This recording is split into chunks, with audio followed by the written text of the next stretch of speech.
नमस्कार मित्रांनो, आजच्या व्हिडिओमध्ये आपण प्रगत शैक्षणिक समुपदेशन म्हणजे काय, त्याची उद्दिष्ट काय आणि यामध्ये कोणत्या महत्त्वाच्या बाबी असतात याबद्दल जाणून घेणार आहोत। समुपदेशन, ज्याला इंग्रजीमध्ये काउन्सेलिंग असे म्हणतात, तर प्रगत शैक्षणिक समुपदेशन म्हणजे समुपदेशनाची एक अशी पद्धत आहे जी व्यक्तीच्या सततच्या विकासावर आणि प्रगतीवर लक्ष केंद्रित करत असते। या व्यक्तीला त्यांच्या जीवनातील विविध क्षेत्रांमध्ये सुधारणा करण्यासाठी आणि पुढील पायऱ्या चढण्यासाठी मदत केली जाते।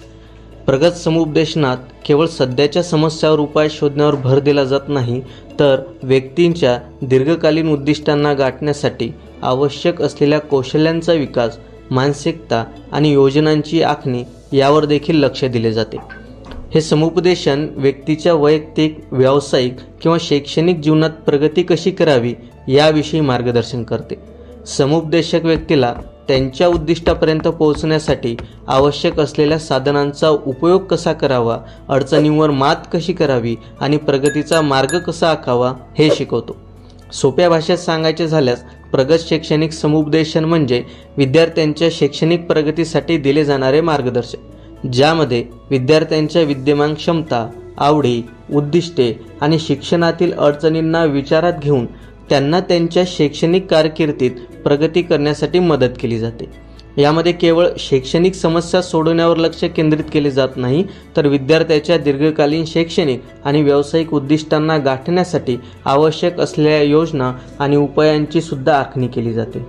आता समुपदेशनाचे नेमके उद्दिष्ट काय आहे, तर विद्यार्थ्यांना त्यांच्या शैक्षणिक जीवनात सतत प्रगती करण्यासाठी आवश्यक असलेल्या साधनांचा वापर करून योग्य दिशेने मार्गदर्शन करणे, जेणेकरून ते त्यांच्या उद्दिष्टांपर्यंत पोहोचू शकतील आणि एक यशस्वी शैक्षणिक आणि व्यावसायिक जीवन जगू शकतील।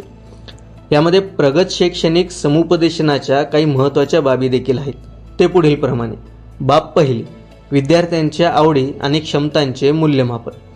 समुपदेशक विद्यार्थ्यांच्या शैक्षणिक विषयातील आवडी आणि त्यांच्या कौशल्यांचा मूल्यमापन करून त्यांना योग्य शैक्षणिक मार्गदर्शन करतो। बाब दुसरी, अभ्यासाच्या पद्धतींचे मार्गदर्शन। विद्यार्थ्यांना अभ्यास करण्याच्या योग्य पद्धती, वेळेचे व्यवस्थापन आणि परीक्षा तयारीसाठी प्रभावी धोरणांची माहिती दिली जाते। बाब तिसरी, अडचणींवर मात करण्यासाठी समर्थन। विद्यार्थ्यांना त्यांच्या शैक्षणिक जीवनात येणाऱ्या अडचणींवर मात करण्यासाठी मानसिक, शारीरिक आणि शैक्षणिक समर्थन दिले जाते। बाब चौथी, स्वतःमध्ये आत्मविश्वास निर्माण करणे। समुपदेशनाच्या बाब चौथी, स्वतःमध्ये आत्मविश्वास निर्माण करणे। समुपदेशनाच्या माध्यमातून विद्यार्थ्यांना त्यांच्या क्षमतावर विश्वास ठेवण्यास प्रोत्साहित केले जाते आणि आत्मविश्वास वाढवण्यास मदत केली जाते। आणि शेवटची बाब म्हणजे वैयक्तिकृत शैक्षणिक योजना। प्रत्येक विद्यार्थ्याच्या वैयक्तिक गरजा लक्षात घेऊन त्यांच्या शैक्षणिक प्रगतीसाठी वैयक्तिक योजना तयार केल्या जातात।